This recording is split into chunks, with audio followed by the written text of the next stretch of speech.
Hi, I'm Lauren, and this is Hollywood Party, and today I'm going to be talking to you about a new novel by Taylor Jenkins Reid, The Seven Husbands of Evelyn Hugo. This is a really long title, which is why I could not even get anywhere close to putting it on my board. This came out in June, and I read it in June, I believe, but I couldn't make a video because the room I do it in is so hot without a fan, and it was summertime, so you guys had to wait. But this is a great book.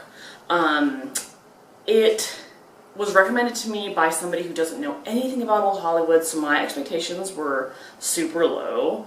I'm like, okay, you don't really know what you're talking about, but I'll try it. And I love this book. It's really good. Like, you don't have to know anything about old Hollywood. This is all fiction, like totally made up. The author on her Instagram, she said that she had used this book as like kind of a reference guide for different scandals. This is okay. Like, this is a little gift book. Like, if you don't know much about the scandals, it's like you can brush up on them. You don't have to get it. You do not have to get it to read this book.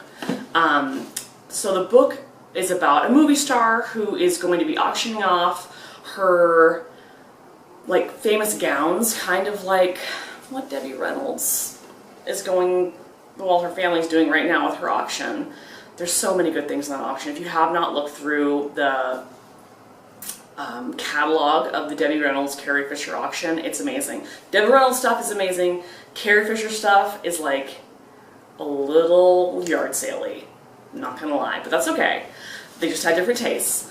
So this Evelyn's doing a auction, and she's going to do an interview, and she wants this woman Monique to interview her. Monique works for kind of like Essence magazine. It's not Essence, but like that kind of a vibe.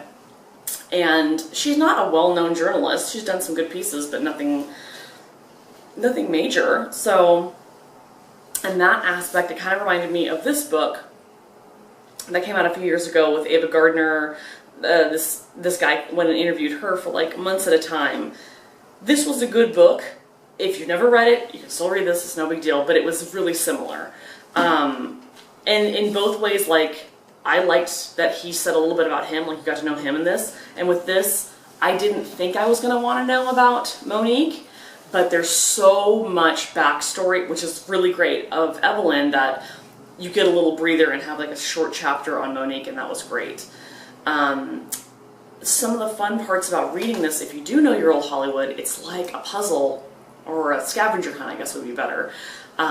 You're like, ooh, that's a little bit of Rita Hayworth, there's some Joan Crawford, there's some Lana Turner. What was shocking to me, I don't know if it was shocking, surprising, was that there was, like, bisexualism showed up in this book.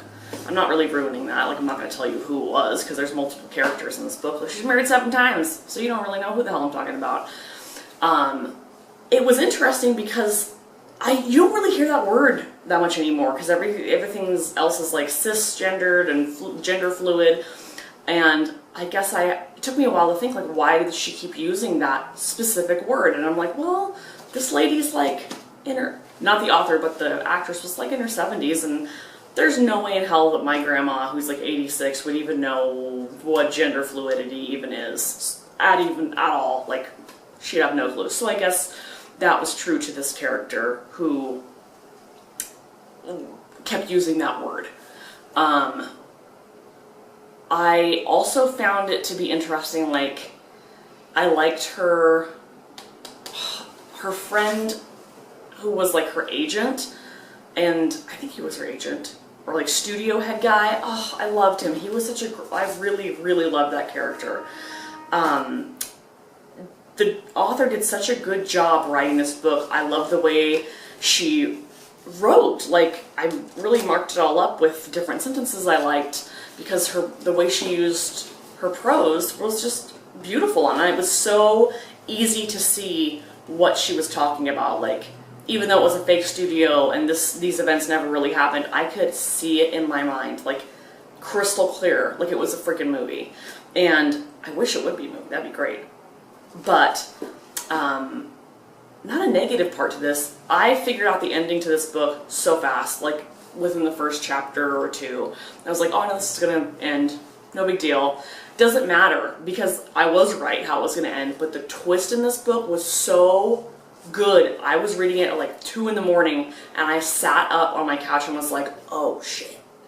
That was, what? I did not see that coming. I saw something different coming, and that didn't come, and this was amazing. Like, the twist was so good in this book that when I reread this book, it's not going to be as good as the first time I read it, because I'm going to remember what happened. It was excellent. I would definitely recommend picking this up. Just, if you don't know anything, like, just, it's a quick read, it's fun. Like, how many pages is this? It's like 380 and change. It was really, really good. So I would definitely recommend it. And this one's good as well. I got it for Christmas a few years ago. And I'm not even a huge Ava Gardner fan at all. I'm sorry if that's an unpopular opinion. But she's pretty. That's about it. But this was really... I don't think that the main character is solely based on someone. I think she's just like a combination of a bunch of different starlets.